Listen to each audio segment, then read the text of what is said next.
The House Freedom Caucus has called for, quote, no further discussion on raising the debt ceiling until the Senate passes the bill that House Republicans approved late last month. This as we are now less than 2 weeks away from the Treasury's default deadline.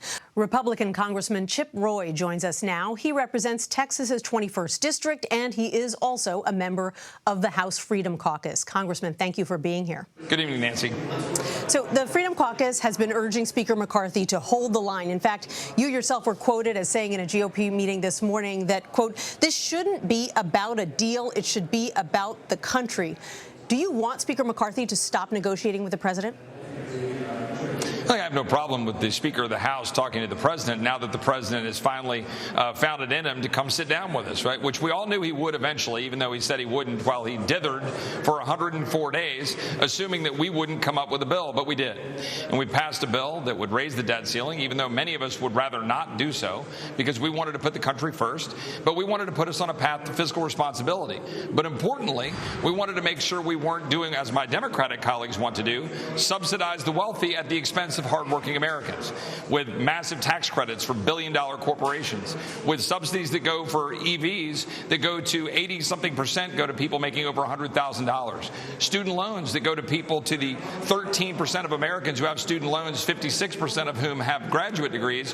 What about the 87% who don't have student loans? We're not interested in subsidizing the rich at the expense of the hardworking American family, and so that's why we put forward a responsible bill, and we're waiting for the president to actually step to the plate. But if the Speaker does compromise with the president, you're not going to vote for that compromise package. Is that correct? Yeah, look, I don't like negotiating in the press. I don't like drawing red lines. Speaker McCarthy has done a great job over the last several months uniting this conference. We're united for the American people. I think the bill that we passed is a good bill. I think we actually should go further. I think we should add HB 2. We need to secure the border. But look, we'll sit down and talk to anybody so long as it's a responsible plan. But I don't want to negotiate against ourselves. We've done our part of the job.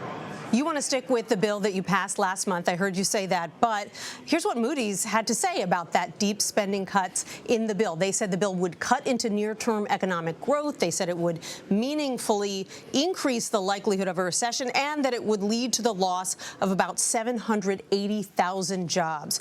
Why not accept a compromise that is less likely to be a shock to the economy now and then seek more cuts when the economy is stronger? Now, I mean, the thing that's a shock to the economy is an administration at war with the American people, spending money we don't have, driving up inflation, weakening the dollar, and putting us into an environment where we're staring at stagflation for the first time in about 40 years. Well, that's what we're trying to get out of. Get out of the regulatory morass and the tax subsidies that are going to basically pick winners and losers and make it to where our strongest asset, American energy, is getting destroyed so that we can chase this pipe dream of unicorn energy while empowering China and empowering our enemies instead of making sure that America is strong and prosperous. So if you want a strong economy, get American energy going again instead of subsidizing billion-dollar corporations and wealthy Americans at the expense of the hardworking American family. The last time that Congress got even close to a default, it ended up costing the Treasury Department about $1 billion in higher borrowing costs. How worried are you about the prospect of default this time around? Yeah, we're not going to default unless President Biden chooses to for some strange reason, because we have plenty of cash to pay off the interest that we owe. Everybody knows that. This is a false crisis that the president has manufactured. So I'm not worried about it in the slightest bit. By the way, $1 billion, that's kind of chump change when you're talking about what all of these guys want to do. That's why we're $32 trillion in debt.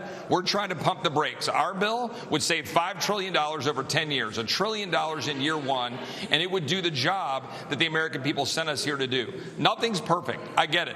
Happy to talk to my Democratic colleagues if they're ever actually serious about fiscal restraint. But they're not. They just want to talk about supposedly raising taxes. You know what you want? If you want tax revenue, stop giving away tax subsidies to billion-dollar corporations. We could do that tomorrow. Let's come together on a bipartisan basis and stop the subsidization of the rich at the expense of hardworking families. Are you going to continue to support Kevin McCarthy as Speaker if he cuts a deal that you don't think is worthy of this moment? I'm not going to play hypotheticals. Look, the Speaker has been doing a great job negotiating for a unified Republican conference. We can have disagreements at times and figure those out inside the family, but we did it when we passed the bill the first time. We did it when we passed the border security bill, H.R. 2. Meanwhile, Democrats, what are they doing?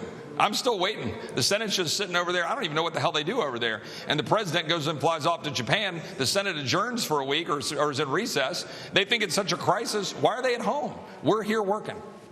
Congressman Chip Roy of Texas, thanks so much for joining us. Thanks, Nancy.